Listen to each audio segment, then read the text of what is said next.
Hello everyone, আমি প্রীতি। গল্প আড্ডা চ্যানেলে আসার জন্য সবাইকে ধন্যবাদ।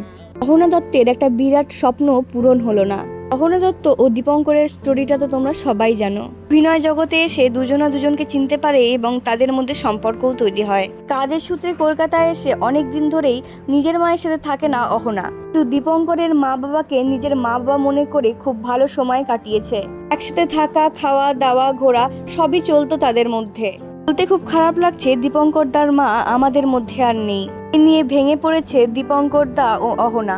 অহনা পোস্ট করে, মা তোমার শেষ ইচ্ছেটা আমি আর পূরণ করতে পারলাম না। দীপঙ্কর দার মায়ের ইচ্ছে ছিল যে সবাই মিলে সমুদ্রে ঘুরতে যাবে, কিন্তু সেটা আর হলো না। সেরকম কোনো অসুখ ছিল না দীপঙ্কর দার মায়ের, কিন্তু হঠাৎ করে সে আমাদেরকে ছেড়ে চলে গেল এভাবে।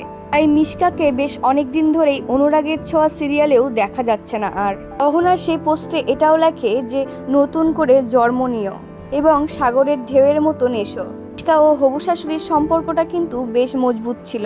মাঝে মধ্যে দীপঙ্কর দার সাথে রাগারাগি হলেও তার শাশুড়ির সাথে কিন্তু তার আজ পর্যন্ত কোনোদিনও কোনো রাগারাগি হয়নি।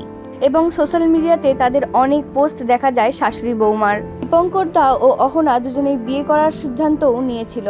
দীপঙ্কর দা এখন পুরোপুরিভাবে ভেঙে পড়েছে, কিন্তু মিশকা তার কর্তব্য খুব ভালো করে পালন করছে। আমি কাকিমার শান্তি কামনা করি এবং যেখানেই থাকুক ভালো থাকুক। ভালো থাকবেন, সুস্থ থাকবেন এবং সবাইকে ভালো রাখবেন। আবার দেখা হবে অন্য কোনো ভিডিওতে।